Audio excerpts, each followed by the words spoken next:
Meus queridos irmãos, que a paz de Jesus permaneça em nossos corações. Pedimos a todos os irmãos que continuem com o pensamento firme para ajudar o companheiro aqui que vai fazer a exposição, que nós precisamos muito da ajuda do mundo espiritual e de todos vocês, vibrando no pensamento do bem, né? No pensamento positivo, para que a nossa reunião possa transcorrer num clima de fraternidade, de amor e de entendimento. Nós estamos aqui numa casa espírita, portanto vamos falar do espiritismo, não é isso? Nós vamos enfocar o capítulo 1, foi o capítulo em que Kardec abriu o Evangelho.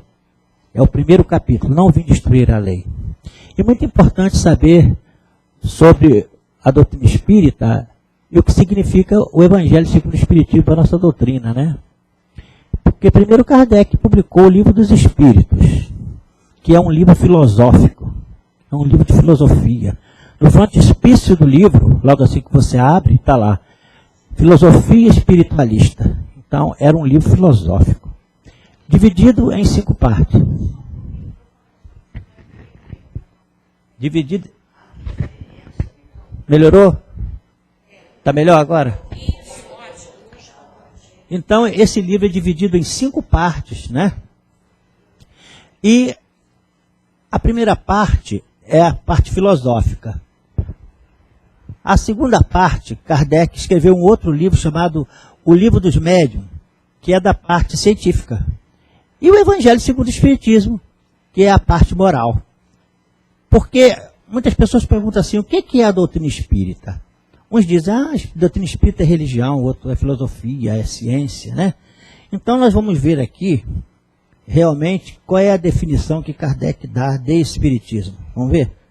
É o próprio Kardec, o próprio codificador que fala aqui, quer ver? O que é o espiritismo?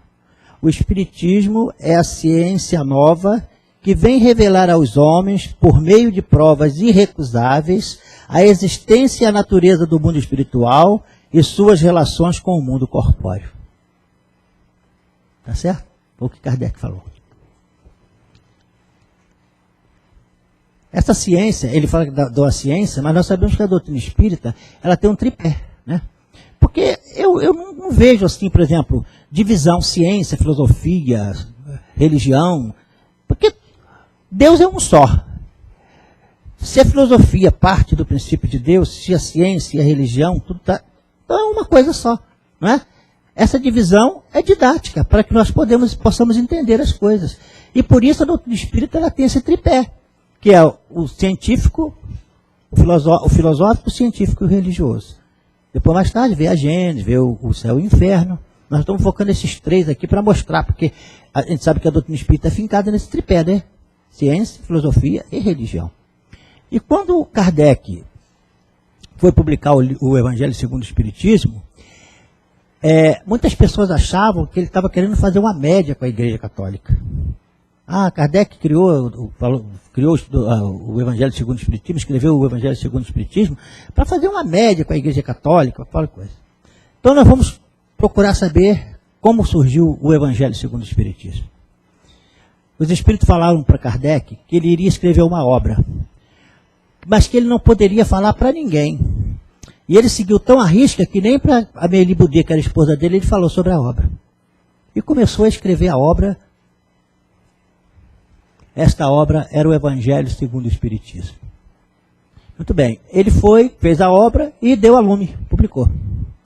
Até aquela época, a Igreja Católica ainda não havia colocado os livros espíritas no Index. Index é aquele livro das proibições, né? É um livro que tinha todas as obras que o católico era proibido de ler. Então tinha lá aquele Index. Quando Kardec publicou o Evangelho, tacaram as obras espíritas no Index. Então ele foi para fazer média? Não foi, né? Porque o que aconteceu quando ele publicou o Evangelho segundo o Espiritismo?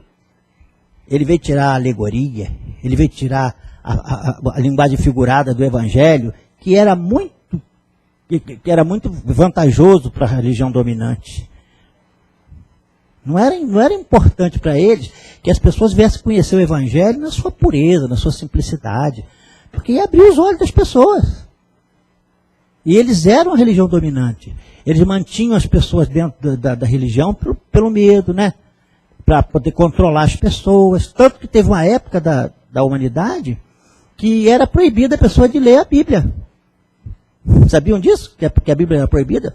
Só quem podia ler era quem era os sacerdotes, religiosos, as pessoas autorizadas e tal, que podia ler. O pessoal do povo não podia ler. Então quer dizer que realmente esse livro é um livro importantíssimo. Por isso que eu estou fazendo essa introdução, para mostrar a importância do Evangelho segundo o Espiritismo para nós. Tá? E Kardec abre logo o Evangelho segundo o Espiritismo, primeiro capítulo que ele vai: não vim destruir a lei. Que lei ele está se referindo?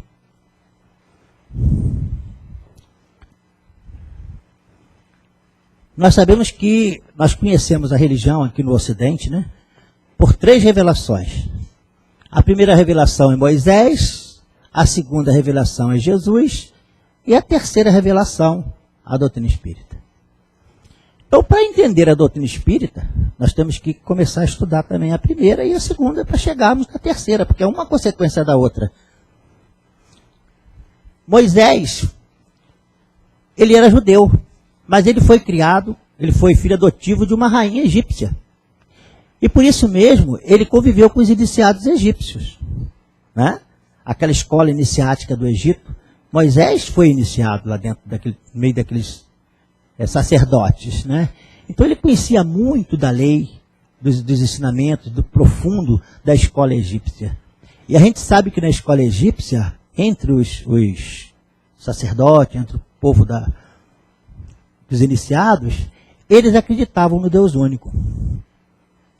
Porque existia 2 tipos de ensinamentos. Os ensinamentos esotéricos, com S, e o ensinamento exotérico, como dizer, com X. Esse ensinamento esotérico era aquele que era o conhecimento dos iniciados, que eles dominavam, conheciam e tal.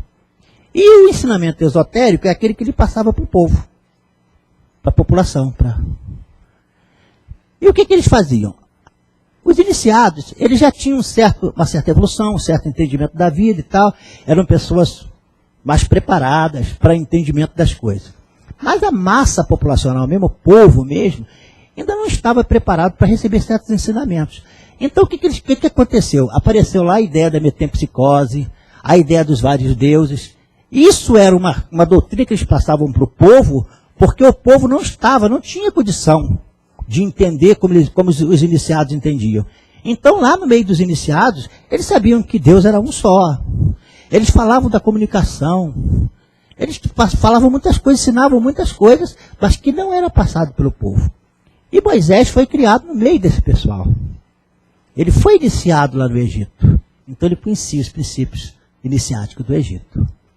E o povo judeu, como é que Moisés apareceu, né, no povo judeu com uma primeira revelação? Esse povo ele já vinha de muito tempo na terra, desde lá de Ur com Abraão, que a gente conhece aquela história de Abraão, que foi o patriarca judeu, que começou lá. Ó. Desde aquela época que esse povo, ele vem com essa ideia do Deus único, mas era o único povo que acreditava que existia só um único Deus, porque a maioria dos outros povos acreditavam no Deus, eram politeístas, quer dizer, acreditavam em vários deuses, né? Mas o povo judeu não, e esse povo era um povo muito pequenininho. O judeu não era uma nação grande, não era um povo de muito grande não, eles eram pequenos e eram formados principalmente por pastores, artesãos, agricultores. Eles eram assim, viviam assim. Eram pastores, agricultores e faziam obras de artesãos, né? Profissionais mesmo da área. Então era um povo que tinha uma certa cultura. E eles vinham, ao passar dos anos, com aquela crença, naquele povo ali, então aquele povo pequenininho, só aquele povo tinha essa ideia, porque os outros tudo eram politeístas. E de vez em quando eles passavam por provações muito grandes. Antes de ser escravo no Egito, eles foram escravizados pelos babilônios. A gente sabe da história da Babilônia, né? Que os judeus viveram cativos lá por muitos anos. E depois eles, passando muitos séculos depois, eles acabaram caindo na mão dos egípcios. Foi ser escravo no Egito. Mas até essa época, a tradição era falada. As pessoas passavam Era a tradição da palavra, não é? Com Moisés, o que aconteceu? Ele escreveu aqueles 5 livros que nós conhecemos, né? Que é Gênesis, Êxodo, Levítico, Deuteronômio e Eclesiastes. Como é que se chama esses 5 livros? O Pentateuco, certo? Então aí passou aquela arca que eles dizem que levam, a arca sagrada, né? Com os livros. E esses 5 livros também é conhecido como Torá, que é onde está todo o ensinamento do povo judeu, está ali, escrito ali, pela mão de Moisés. Foi ele que deu. Então, com Moisés, foi a primeira revelação. E como se deu essa primeira revelação? Moisés, naquele tempo, o povo tinha relação com o mundo espiritual. As pessoas se comunicavam com os espíritos. Era muito comum. Esse negócio de comunicar com os espíritos não é só agora, não. Sempre existiu, e aí entre o povo judeu também existia isso. Eles se comunicavam com os espíritos. E Moisés, certa vez, subiu ao monte para se comunicar lá com o espírito-chefe da nação judia, que era chamado de Jeová, que eles tinham como Deus.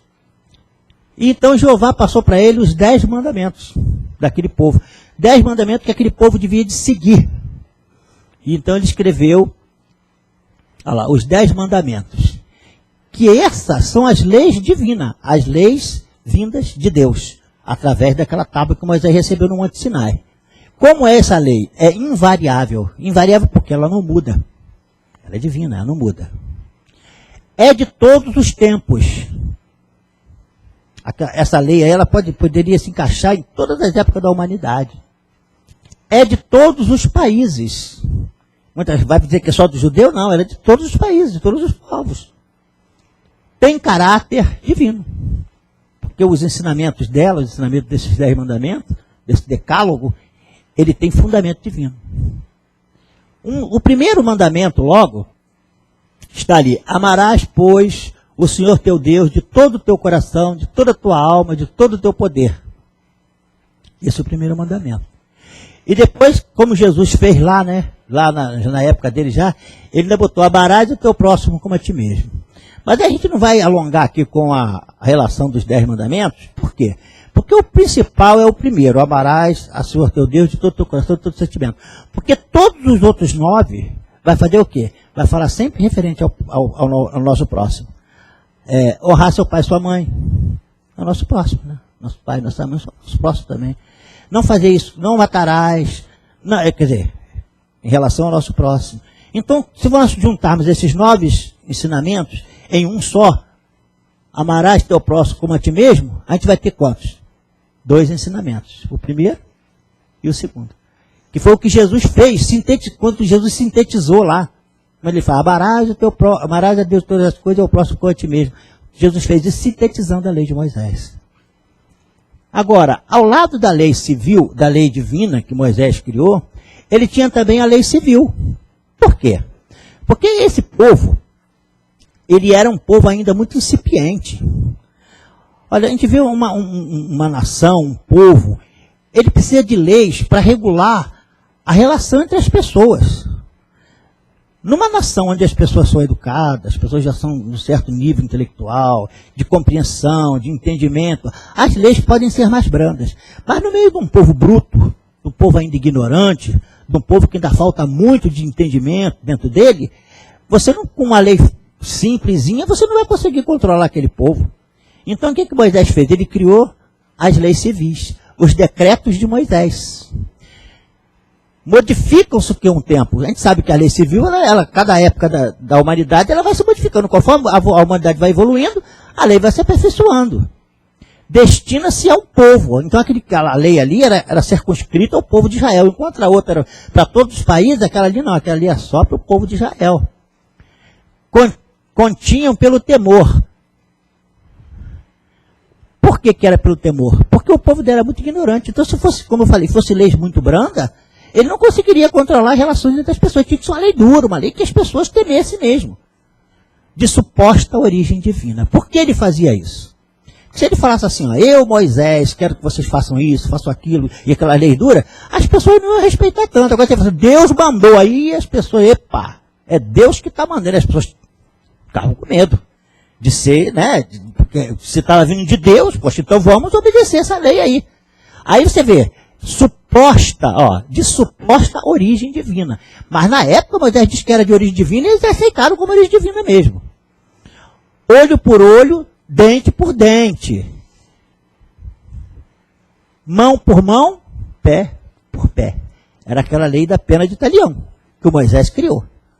Ao lado de uma lei que, se você for comparar com a lei divina, parece até que elas são antagônicas, né? Há um contrassenso aí, né? Os filhos dos servos serão filhos do Senhor. Quer dizer, o cara nascia escravo, se ele fosse servo, os filhos também iam ser servos, os netos também iam ser servos, sempre servos. Então tinha os servos e os senhores. O homem que adulterar com a mulher do próximo, morrerão ele e a mulher. Então tudo isso, tem aquele negócio do apedrejamento, apedrejava a pessoa, eram leis duras mesmo, para que pudesse conter aquele povo indômito, né? Que se não tivesse uma lei coisa. E realmente Moisés ainda tinha muito trabalho, mesmo com aquela lei dura ali, ainda tinha uns que ainda, né? E ele era obrigado às vezes a mandar até fuzilar o camarada, matar a pessoa tinha pena de morte naquela época mesmo. O negócio era tão duro, que a lei era dura, aberta, mas as pessoas se desrespeitavam e ainda tinham que passar pela punição. Quantos eram apedrejados, né? Então, as leis mosaicas, propriamente ditas, revestiam, pois, um caráter essencialmente transitório. Aí agora veio o Divino Mestre, Jesus, né? O Cristo, como legislador, veio cumprir a lei de Deus, desenvolvendo-a, dando-lhe o verdadeiro sentido, adaptando-a ao grau de adiantamento dos homens. De Moisés a Jesus, a humanidade tinha tido um progresso, já tinha avançado em muitas áreas, nas áreas do sentimento, nas áreas do conhecimento, na área moral. E então precisava de uma nova reformulação. Foi quando Jesus veio. Mas ele veio fazer o quê? Ele falou o seguinte: eu não vim destruir a lei. Quer dizer, que lei é essa que ele não veio destruir? A lei de Deus, a divina, de origem divina. Mas a lei civil ele veio mudar, e veio mudar mesmo. Veio mudar mesmo, né? Desenvolvendo a verdadeira, adaptando o grau de adiantamento dos homens. As bem-aventuranças, as parábolas, as curas. As bem-aventuranças são as páginas mais lindas do Evangelho, né? Está incluída lá no Sermão do Monte. Quando ele fala, bem-aventurados os aflitos, porque serão consolados, né? É uma coisa linda. As parábolas, que eram aqueles ensinamentos que eles contavam em forma de história, né? Nós conhecemos aqui a parábola do filho pródigo, né? A parábola dos talentos e muitas outras que ele contou. As curas, Jesus curava mesmo. Ele tinha um magnetismo tão forte que ele chegava para o paralítico, fazia o paralítico andar, o cego enxergava, não é? A pessoa que estava lá com fluxo de sangue, a hemorragia cessava quando tocava nele, não é? São as curas dele. Então essa a lei de Deus. E na lei civil? Modificou-a na forma e na substância. Combateu os abusos das práticas exteriores e das falsas interpretações. Quantas vezes ele chamou a atenção do povo, chamou a atenção dos fariseus para esse ponto. Ele certa vez foi almoçar, foi convidado para almoçar na casa de um fariseu muito rico, e ele entrou com os apóstolos dele para comer e sentou à mesa para comer. Aí começaram entre eles lá, falando, poxa, escondidinho, por que ele entrou e não lavou as mãos, né? Porque era um dos preceitos de Moisés, não era divino, hein? Era a lei civil de Moisés, que o judeu, toda vez que fosse comer, ele tinha que lavar a mão. Por que isso, gente? Moisés era iniciado egípcio, eu não falei aqui? Ele conhecia de higiene, ele sabia o que era higiene, ele sabia muitas coisas que o povo não sabia. E ele não podia explicar ao povo que o povo não ia entender. O que ele fez? Deus mandou que você tem que lavar a mão para comer. Por quê? Porque naquele tempo, as pessoas comiam com as mãos. Muitas pessoas faziam a refeição com as mãos. E o que tinha na mão? Hoje tem bactéria, naquele tempo não tinha não? Tinha também. Só que o povo não sabia. Aí ele Deus mandou que vocês comam com as mãos. Aí as pessoas comiam, lavavam a mão e ia comer. E achava que aquilo era realmente uma lei divina. Foi Deus mesmo que mandou, não é? Porque o Moisés não falou lá que é suposta origem divina? Aí tá bom. Jesus entrou, sentou. Aí eles começaram a falar, por que ele não lavou a mão antes de comer? Jesus falou, virou para eles, hipócritas. Por que vocês não se preocupam mais em limpar os seus corações, que está cheio de maldade? Os corações que ficam pensando mal dos outros, que ficam querendo assassinar as pessoas, matar uns aos outros, com ódio. Por que vocês não limpam o coração e ficam preocupados em lavar as mãos? É muito mais importante limpar o coração do que a mão. O que ele fez? Ele estava substituindo uma lei civil pela lei divina, que é a limpeza do coração. Olha, ele substituindo uma coisa pela outra. Ele veio mudar a substância mesmo.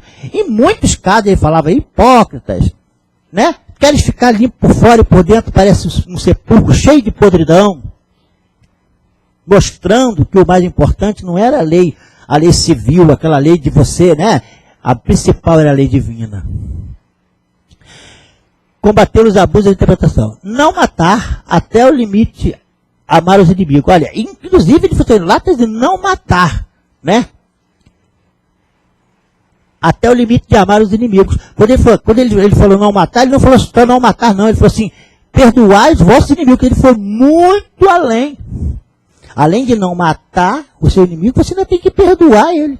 Quer dizer, ele foi além. Ele modificou a lei de Moisés? Modificou? Porque ele não dizia dente por dente, olho por olho. O que Jesus falou? Quantas vezes eu devo perdoar o meu próximo, Senhor? Até 7 vezes? Aí Jesus falou assim, não, até 70 vezes 7 vezes. Olha a lei de Italião aí, de Moisés, olho por olho, dente por dente, pé por pé, mão por mão. Jesus jogou por terra. E ainda foi mais além, dizendo que tinha que amar os inimigos. Não cometais adultério, até pelo pensamento. Quando lá na parte de Jesus, que ele diz que se a pessoa cometer adultério, tiver desejo por outra pessoa do sexo oposto, pelo pensamento já cometeu adultério. Né? Então ele não fica só na... E ainda tem aquela passagem bonita, que ele acaba realmente com o apedrejamento, quando aquela mulher é pega em adultério, que está lá para ser apedrejada pelos judeus, e ela corre, e Jesus está na praia escrevendo, ela corre pedindo ajuda a Jesus. E aí, Jesus, Senhor, está na lei que a mulher que comete o crime que ela cometeu tem que ser apedrejada. Jesus vira para ele assim, então, quem de vocês aí não tiver sem pecado, atire a primeira pedra. Mudou a lei de Moisés. Caiu por terra o apedrejamento ali. Ele veio mudar a lei civil para fortificar, para fortalecer a lei divina, que é a lei do perdão. Lavar as mãos do exterior, passar ao interior. Nós já falamos aqui, não é isso? Então vamos. Sendo filhos de Deus todos os homens, todos sem distinção nenhuma, são objeto da mesma solicitude.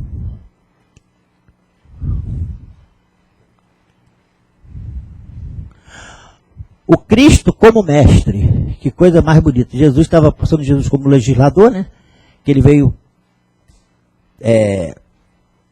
homologar, passar recibo pela lei de Deus, e veio modificar do Moisés. Aqui eu vou falar do Jesus como o mestre. Falou de tudo sobre o reino dos céus. Jesus falou tudo. Ele não deixou nada por falar. Lá se vive a verdadeira vida. Para lá chegar, este é o caminho, estes são os meios. Ele foi mostrando o caminho como a gente tinha que fazer para chegar ao reino dos céus, que seria o reino do mundo espiritual, né? A vida espiritual. Limitaram seus ensinos à época, o conhecimento, a madureza. Porque mesmo na época de Jesus, o povo ainda não tinha alcançado uma evolução satisfatória. de Moisés. Na época de Moisés era um povo muito bruto. Na época de Jesus já tinha melhorado um pouco, mas o povo ainda estava não estava em condição ainda de receber toda a luz. Por isso que Jesus, o que ele fez? Ele contou muitas coisas através de histórias, como as parábolas. E muitas vezes até os apóstolos falam assim, por que tu falas com eles por parábolas? Por que o Senhor dá ensinamento por parábolas? Ele disse, porque eles me veem, mas não me enxergam. Me ouvem, mas não escutam. A vocês não. A vocês eu falo sem parábola. Porque vocês já estão preparados para entender. É que ele falava para os apóstolos dele. Mas para o povo não. É o que os egípcios faziam lá em cima, o que Moisés fez também, não é isso? Que eu contei aqui no correr da nossa conversa aqui. Foi o que Jesus fez também. Ele não deixou de falar em ponto nenhum. Falou sobre todos eles. Mas sempre de forma velada, porque o povo ainda não estava preparado para receber a luz por tudo ainda. Porque se você pegar uma pessoa que não está preparada para enxergar a luz e acender a luz na cara dela, ela vai ficar ofuscada. Não é? Ela vai se perder. Então você tem que ir dando a luz aos pouquinhos, devagarzinho. Fator para promover o desenvolvimento das ideias, o progresso da ciência do porvir. Então, para que o ensinamento chegue, é preciso que a humanidade passe por um progresso, tanto da ciência como da moral. Não obstante, ele não disse tudo, e sobre muitos pontos limitou-se a lançar o germe da verdade que ele mesmo declarou não poderem ser, então, compreendidas. O próprio Jesus fez essa assertiva, né? Ele próprio mesmo falou isso.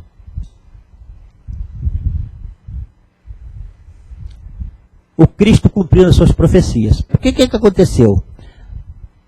Desde lá dos antigos profetas, né, já se falava na vinda do Messias. Falava que ia nascer o Filho de Deus, que ele vinha salvar o povo de Israel, que já era falado o tempo todo. E dizia lá que a Virgem conceberá. Está em Isaías. Nascerá em Belém de Judá, que era a terra de Davi. A visita dos reis magos, tudo isso já estava previsto. Tudo isso foram profecias feitas a respeito de Jesus. Os presentes dos reis magos. Olha só como é que a vida dele já estava toda certinha como tinha que acontecer, né? E ele tinha que fazer cumprir tudo isso. Porque ele tinha que cumprir a lei. A lei estava lá escrita e ele tinha que vir cumprindo ponto por ponto daquilo tudo ali que estava previsto que iria passar. A vinda do Egito. Ele fugiu para o Egito, depois ele voltou. Teria seus caminhos preparados pela voz que clama no deserto. Que foi João Batista. Não é? Que veio como precursor de Jesus. Falaria ao povo em parábolas. Lhe dariam vinagre e fel. Quando ele foi crucificado, né? Repartiriam seus vestidos. Sua morte entre malfeitores. Olha como é que Isaías, né? Olha lá, Isaías, Oséias, Salmos, os Salmos de Davi. Tem um salmo que ele fala assim, Senhor, Senhor, meu Deus, por que me abandonaste? E Jesus, quando estava sendo crucificado, ele recitou esse salmo. Para comprovar que realmente ele era o enviado de Deus. Mas como o povo de Israel era um povo muito vaidoso ainda, porque eles achando que só eles acreditavam no único Deus, eles sentiam aquilo também com uma certa vaidade. Então eles achavam que o Filho de Deus, o Salvador, né? O libertador deles, ia chegar poderoso, né? Porque eles pensavam numa libertação material. E Jesus veio trazendo a libertação espiritual. Ele veio libertar o espírito, não a matéria, não o corpo, né? As coisas materiais. Ele veio libertar o espírito. E eles não entenderam isso, porque eles queriam um libertador material. Queria aquele general, aquele rei poderoso, que chegava com seus exércitos e submeteria todas as nações ao povo judeu. Mas foi o contrário. Jesus veio libertar o espírito. Por isso, eles não aceitaram Jesus. E ele acabou sendo crucificado, né? Entre malfeitores. E tudo isso estava escrito. As profecias já estavam dizendo o que ia acontecer com ele. E realmente, se a gente for estudar lá, vai ver, né? Um por um desses itens. A missão do Espiritismo, o Espiritismo. Muito bem. Qual é a missão do Espiritismo? Nós temos 3 revelações. A primeira é Moisés, a segunda é Jesus, a terceira é o Espiritismo. Então o Espiritismo está lá no final, né? Ele veio para concluir, dar o fechamento. Não é isso? Missão do Espiritismo. O que é o Espiritismo? Nós já lemos aqui, né? Uma ciência nova. Vamos ler outra vez. Espera aí, vou pegar aqui. Desse próprio capítulo nosso aí está essa definição, aqui quando fala do Espiritismo, tá? O Espiritismo é a ciência nova que vem revelar aos homens, por meio de provas irrecusáveis, a existência e a natureza do mundo espiritual e suas relações com o mundo corpóreo. É uma ciência nova que ela começou até a botar a frase, né? Mas parou ali. Qual o seu objetivo? O mundo espiritual. A doutrina espírita, ela fala da vida material, ela fala do mundo espiritual. O nosso principal objetivo é esse. Porque a gente já sabe que as coisas materiais passam, que nós somos espíritos imortais, então vamos lutar pelo nosso espírito. Esse é o objetivo que veio a doutrina espírita. Jesus também queria falar do espírito? Queria, mas só que o povo não estava preparado. Então o que ele pôde falar na época, ele falou, o que ele não pôde, ele deixou velado. Para quê? Como Moisés não pôde falar tudo, Jesus teve que vir ao tempo dele para dar prosseguimento à obra, também Jesus deixou para mais tarde, depois que a humanidade progredisse mais, tivesse mais condições morais e intelectuais e científicas, entender certas coisas que naquela época não podia entender. Foi quando veio a doutrina espírita 18 séculos depois, fazer o quê? A existência do mundo espiritual, a natureza do mundo espiritual, as relações do mundo espiritual com o mundo material. Naquela época Jesus não poderia falar disso. Faltava conhecimento científico e conhecimento moral dos espíritos encarnados na Terra para que Jesus pudesse falar disso. E a doutrina espírita vem falar disso. Né? Aquelas parábolas que Jesus contou em forma de parábola, ele veio trazer, explicar com as leis da doutrina espírita, porque aí com a doutrina espírita, com o conhecimento do mundo espiritual, com a parte científica da doutrina, com essas coisas todas, ela pode esclarecer o que Jesus quis dizer, o que Jesus quis trazer para o homem. O Espiritismo é a chave, com o auxílio da qual tudo se explica de modo fácil. Vamos ver aqui uma coisa quando ele fala do Consolador prometido. Olha só. Quando Jesus estava perto de ser crucificado, ele junto com os apóstolos, ele fala assim, eu me vou. Mas não ficaste triste não, porque meu Pai vai mandar o Consolador. E aí vou ler aqui, como é que está. É muito bonita essa parte. Quer ver?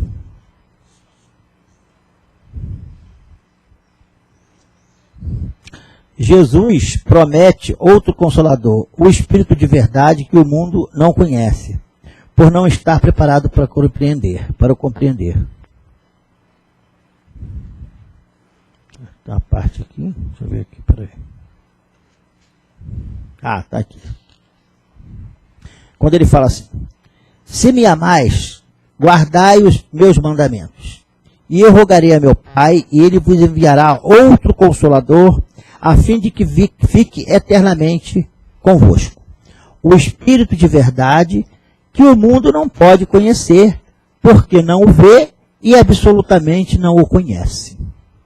Mas quanto a vós, conhecê-lo-eis, porque ficará convosco e estará em vós.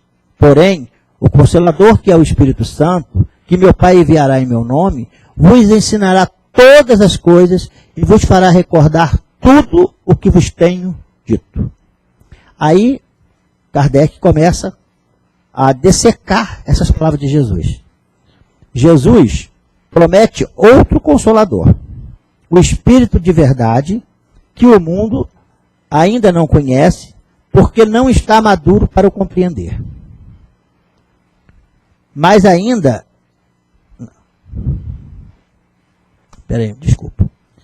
Jesus promete outro Consolador, o Espírito de verdade, que o mundo ainda não conhece, por não estar preparado para compreender. Consolador que o Pai enviará para ensinar todas as coisas e relembrar o que o Cristo há dito. Está lá na palavra dele, né? Se, portanto, o Espírito de verdade tinha de vir mais tarde ensinar todas as coisas, é que o Cristo não dissera tudo. Ele disse, eu vou mandar o Espírito de verdade para ensinar todas as coisas. Para ensinar todas, então alguma coisa ele não tinha ensinado, ficou para posteriori, né? E ele disse que vinha ensinar todas as coisas. É que o Cristo não dissera tudo. Se ele vem relembrar o que o Cristo disse, se o Consolador vem relembrar o que o Cristo disse, é que o que este disse foi esquecido ou mal compreendido. O Espiritismo vem na época predita cumprir a promessa do Cristo. Preside o seu advento o Espírito de verdade. A gente vê várias mensagens do Espírito de verdade, né? Ele chama os homens à observância da lei. Ensina todas as coisas, fazendo compreender o que Jesus só disse por parábolas. Advertiu o Cristo: ouça os que têm ouvido de ouvir. O Espiritismo vem abrir os olhos e os ouvidos, porquanto fala sem figura nem alegoria. Levanta o véu intencionalmente lançado sobre certos mistérios. Vem finalmente trazer a consolação suprema aos deserdados da terra e a todos os que sofrem, atribuindo causa justa e fim útil a todas as coisas. Nós não falávamos lá no começo que quando Kardec publicou o Evangelho, foi um auê danado, porque ele explicou coisas que as pessoas não entendiam, e que para muitas pessoas era importante que as pessoas não continuassem entendendo. Porque essas pessoas tiravam proveito disso. E ele, com o Evangelho, ele veio tirar todas aquelas mentiras, aquelas coisas que ficavam escondidas. Ele veio levantar o véu intencionalmente, veio mostrar, essa é a verdade. Foi isso que Jesus disse. Né? Então ele veio trazer realmente luz. Disse o Cristo: bem-aventurados os aflitos, pois que serão consolados. Bem, Jesus disse, bem que eu sou consolado, mas as pessoas entendem como consolado como, né? Jesus conseguia entender, falar para as pessoas naquela época como seria essa consolação? A doutrina espírita fala.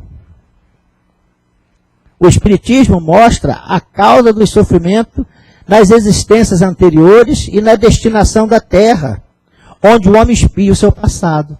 Pela lei da reencarnação e pelas leis que a doutrina espírita explica, ele vai explicar ao homem o porquê do sofrimento. Bem-aventurados os aflitos, né? Mostra o objetivo dos sofrimentos, apontando-os como crises salutares que produzem a cura como meio de depuração que garante a felicidade nas existências futuras. O homem compreende que merece sofrer e acha justo o sofrimento. Só falar, tá, bem-aventurados os aflitos, sofre porque é bom, mas você não sabe por quê, né? Sabe que este lhe auxilia o adiantamento, que o sofrimento, as dificuldades auxiliam o seu adiantamento. E o aceita sem murmurar, como o obreiro aceita o trabalho que lhe assegurará o salário. O Espiritismo lhe dá fé inabalável no futuro, e a dúvida pungente não mais lhe apossa a alma. Dando-lhe a ver do alto as coisas, a importância da vicissitude terrena some-se no vasto e esplêndido horizonte que ela faz descortinar. É a perspectiva da felicidade que o espera, lhe dá, e a perspectiva da felicidade que o espera lhe dá a paciência, a resignação e a coragem de ir até o termo do caminho. Assim, o Espiritismo realiza o que disse Jesus do Consolador prometido: conhecimento das coisas, fazendo com que o homem saiba de onde vem, para onde vai e por que está na terra. Atrai para os verdadeiros princípios da lei de Deus e consola pela fé e pela esperança. Então, a lei ficou completa agora, né? Ficou todo esclarecido. Então nós já estamos preparados. Para quê? Para o mundo de regeneração. Não diz lá, os brandos herdarão a terra? Bem-aventurados os pacíficos, porque herdarão a terra? Não é uma bem-aventurança de Jesus? Bem-aventurados brandos, porque herdarão a terra. Que terra é essa que Jesus fala? É a terra renovada, é o mundo de regeneração, é o planeta mais evoluído. É essa terra que Jesus fala. E a doutrina espírita vem mostrar isso pra gente. Naquela época, a terra prometida, a pessoa pensava até que era um canto no planeta, né? Os judeus viviam até procurando isso, né? A terra de Canaã.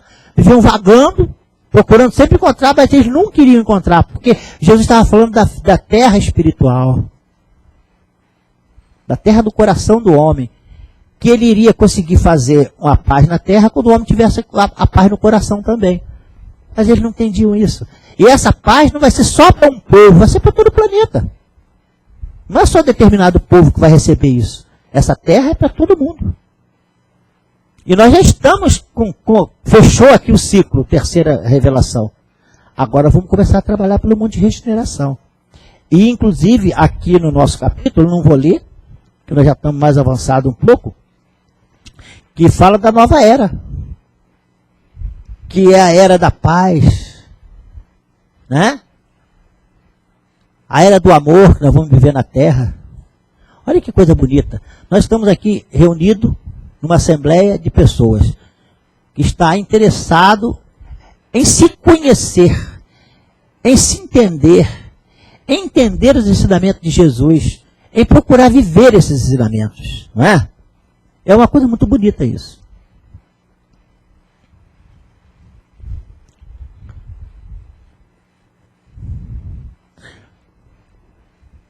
Uma coisa interessante são as personificação das três revelações.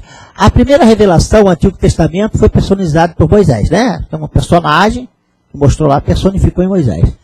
O Segundo Testamento, ele ficou personificado em Jesus.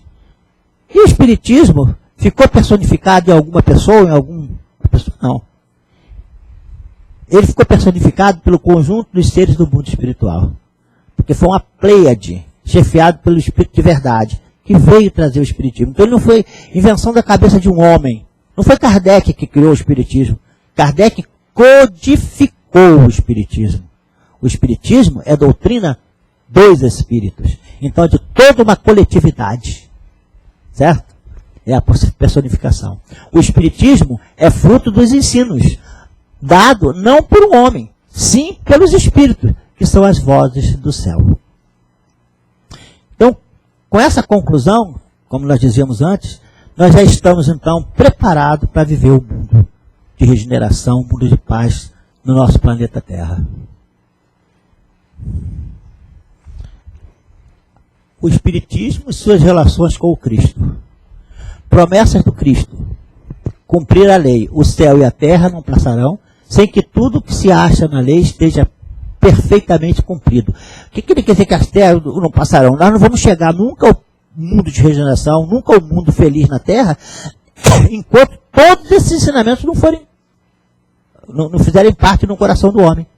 Enquanto faltar uma dessas coisas, a terra ainda não está preparada.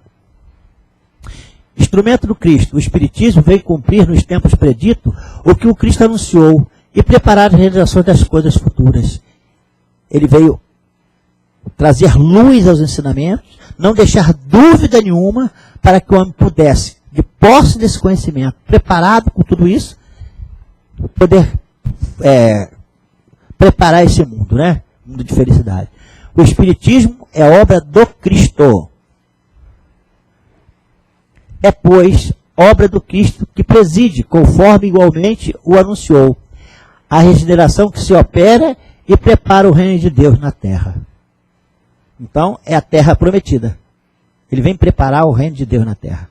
As três revelações, a doutrina espírita concluindo, e nós já estamos aptos. Se nós ainda não estamos vivendo a felicidade na terra, nós já temos todas as condições, que o conhecimento já nos prepara para isso.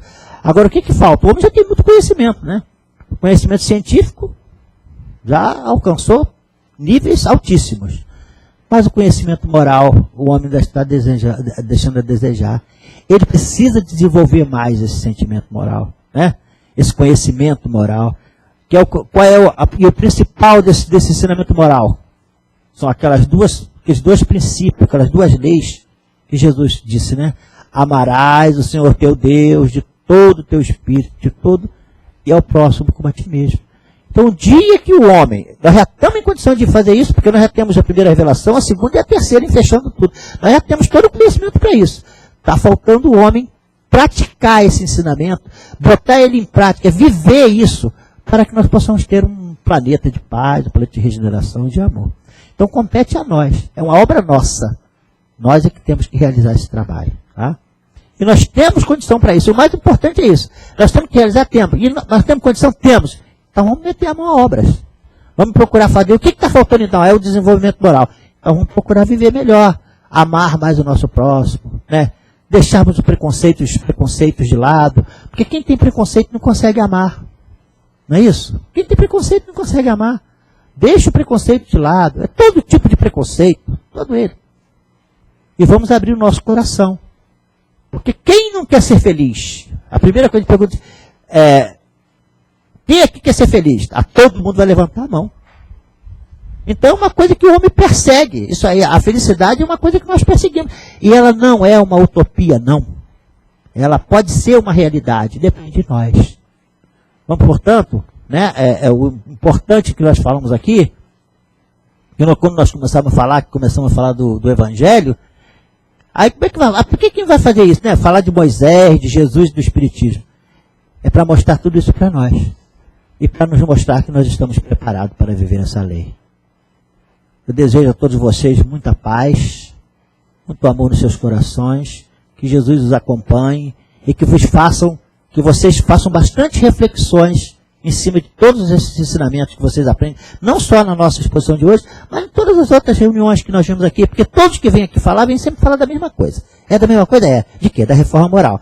Uns falam sobre um tema, outros falam sobre outro, mas no fundo, o cerne da ideia é sempre o quê? A nossa reforma íntima. Né? Então que Deus os abençoe.